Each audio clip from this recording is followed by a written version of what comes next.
Halo semuanya, pada kesempatan kali ini saya akan menjelaskan mengenai tutorial mengecek reputasi jurnal melalui Simago Journal and Country Rank atau Simago JR. Untuk memastikan bahwa jurnal yang kalian gunakan sebagai referensi itu bersifat bereputasi dan berkualitas, salah satu cara yang dapat kalian lakukan adalah dengan memverifikasi keberadaannya di Simago Journal and Country Rank atau SJR, yang dapat diakses melalui situs berikut. Selanjutnya, apabila nama jurnal yang dicari itu terdaftar dalam situs Simago, maka jurnal tersebut berarti terindeks dalam database Scopus, yang merupakan salah satu indeks jurnal ilmiah terbesar dan paling diakui secara internasional.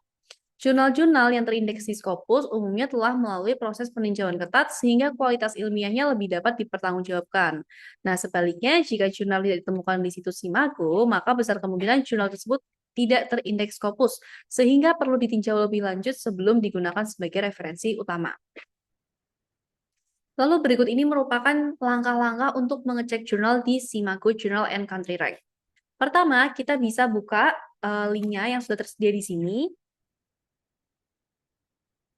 Lalu kita bisa copy paste di Google.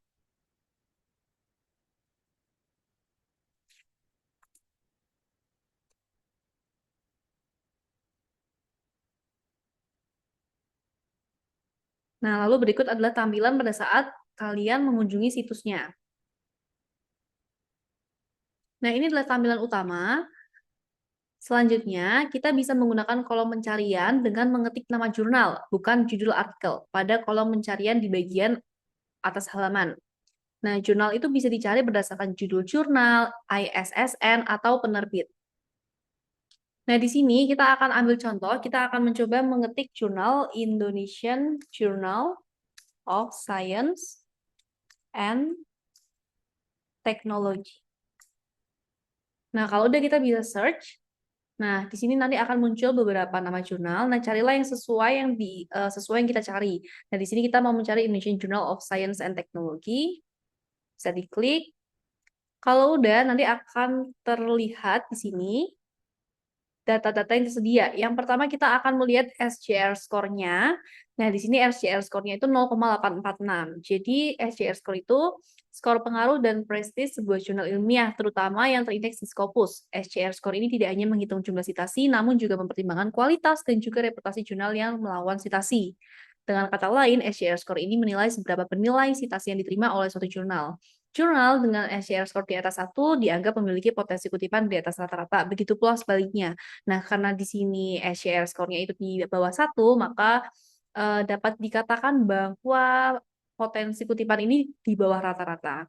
Namun, kita bisa mengecek hal lain. Yang kedua ada yang namanya kuartil. Nah, kuartil ini penting ya untuk kalian baca. Jadi kuartil ini merupakan sistem pengelompokan jurnal ilmiah berdasarkan kualitas dan pengaruhnya dalam bidang ilmu tertentu. Nah, sistem ini digunakan dalam pemeringkatan jurnal oleh Simago Journal Rank, yang merupakan salah satu indikator yang mengukur reputasi dan dampak ilmiah jurnal berdasarkan jumlah citasi dan prestis sumber citasi tersebut. Nah, berikut adalah penjelasan pembagian kuartil. Jadi kuartil dibagi di 4, ada kuartil 1, 2, 3, dan 4. Semua jurnal dalam satu bidang ilmu diurutkan berdasarkan skor SJR-nya dari yang paling tinggi, yang merupakan paling berpengaruh, hingga yang paling rendah, yang artinya paling tidak berpengaruh. Nah, setelah itu, daftar jurnal tersebut akan dibagi menjadi 4 kelompok kuartil dengan porsi masing-masing 25%. Jadi, kuartil 1 itu merupakan 25% jurnal teratas dengan peringkat dan pengaruh tertinggi dalam klasifikasi SJR. Lalu kuartil 2 itu 25% jurnal berikutnya setelah Q1. Lalu kuartil 3 itu 25% jurnal di peringkat menengah ke bawah setelah kuartil 2. Dan yang terakhir, kuartil 4 itu berisi 25% jurnal terbawah dengan peringkat paling rendah dalam klasifikasi SJR. Nah, di sini sebenarnya disarankan untuk menggunakan jurnal-jurnal dengan kuartil 1 dan kuartil 2. Namun sebenarnya kuartil 3 dan 4 masih bisa dipertimbangkan. Namun memang pengaruh dan citasinya itu lebih sedikit dibandingkan jurnal di kuartil yang lebih tinggi. Lalu di sini kalian bisa scroll ke paling bawah. Nanti akan muncul langsung kesimpulan di sini yang menunjukkan kuartilnya lalu SJR score-nya. Nah, selanjutnya berikut adalah penjelasan variasi kuartil berdasarkan bidang ilmu dan waktu. Jadi, kuartil jurnal ini bisa bervariasi tergantung dengan bidang ilmu dan tahun publikasinya. Di mana satu jurnal itu bisa diklasifikasikan ke dalam lebih dari satu bidang ilmu. Dan masing-masing bidang itu memiliki sistem pemeringkatan kuartilnya sendiri. Dengan demikian, kuartil itu bersifat spesifik nih untuk setiap bidangnya. Artinya, atau contohnya, sebuah jurnal bisa aja berada di kuartil 1 dalam satu bidang, namun bisa aja hanya berada di kuartil 2 atau 3 di bidang lainnya. Contohnya, di sini, kalau kalian scroll ke atas, nah kita ambil contoh untuk tahun 2024. Di sini untuk jurnal Indonesian Journal of Science and Technology itu termasuk kuartil 1 di ketiga bidang ini. Ada Chemical Engineering, Computer Science and Engineering, dan termasuk kuartil 2 di Geotechnical Engineering and Engineering Geology, dan Space and Planetary Science. Jadi di sini bisa aja masuk kuartil 1, terus di sini juga ada contoh kuartil 3. Nah, oleh karena itu, saat kalian mengevaluasi kuartil satu jurnal, penting untuk memperhatikan bidang keilmuan yang relevan dengan topik penelitian kalian, agar penilaian kualitas jurnalnya lebih tepat dan kontekstual. Jadi kalau kalian melihat hasilnya, silakan kalian pilih nih bidang mana atau topik mana sih yang paling sesuai atau paling mirip dengan topik kalian. Misalkan emang di engineering, ya udah berarti kalian fokus lihat yang bagian engineeringnya di kuartil 1. Nah, selain itu, kuartil SCR ini juga bisa berubah setiap tahun nih, karena beberapa faktor, terutama perubahan dalam jumlah dan kualitas citasi yang diterima oleh jurnal tersebut. Kalian bisa mengarahkan kursor ke bidang dan juga tahun yang diinginkan untuk melihat kuartilnya. Perlu dicatat, tidak semua jurnal bereputasi tinggi selalu berada di kuartil 1. Namun secara umum memang jurnal-jurnal yang ada di kuartil 1 dan 2 itu merupakan pilihan terbaik untuk referensi akademik. Nah, di sini kalian bisa arahkan kursor, tinggal dibaca mau lihat tahun berapa dan melihat di bidang apa untuk melihat kuartilnya. Selanjutnya, berikut adalah penjelasan relativitas kuartil berdasarkan bidang ilmu. Jadi, jumlah jurnal di setiap bidang ilmu itu beda-beda, tergantung seberapa luas dan aktifnya bidang tersebut dalam publikasi ilmiah. Maka dari itu, peringkat kuartil itu sifatnya relatif terhadap bidangnya masing-masing. Nah, berikut adalah contoh perhitungannya. Jadi, kita ambil dua contoh bidang ilmu. Misalkan yang pertama terkait mathematics, ada 88 jurnal. Nah, di sini karena ada 88 jurnal, maka jumlah jurnal per kuartilnya itu akan berbeda. Kalian bisa mengkalikan 25% dengan total jurnalnya. Nah, di sini karena 25% dari 88 itu adalah 22, maka berarti di satu kuartil terdapat 22 jurnal.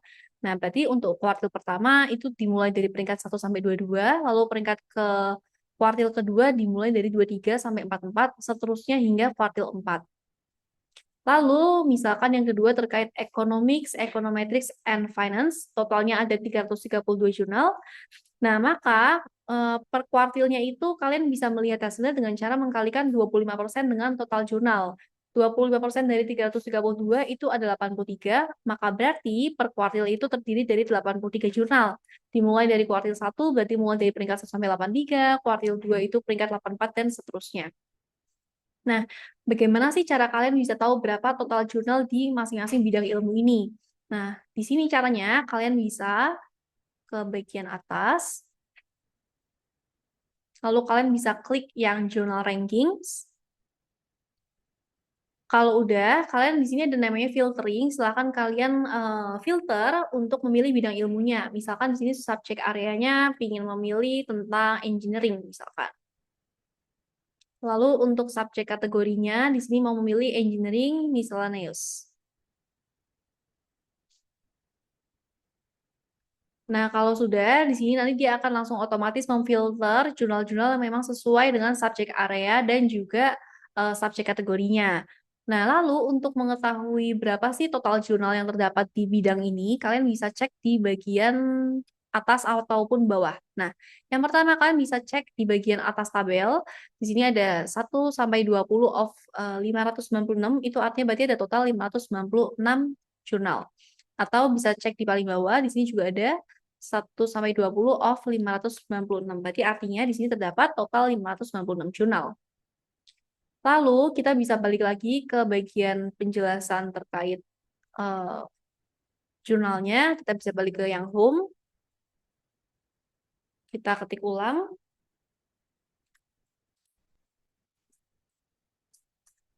Science and Technology.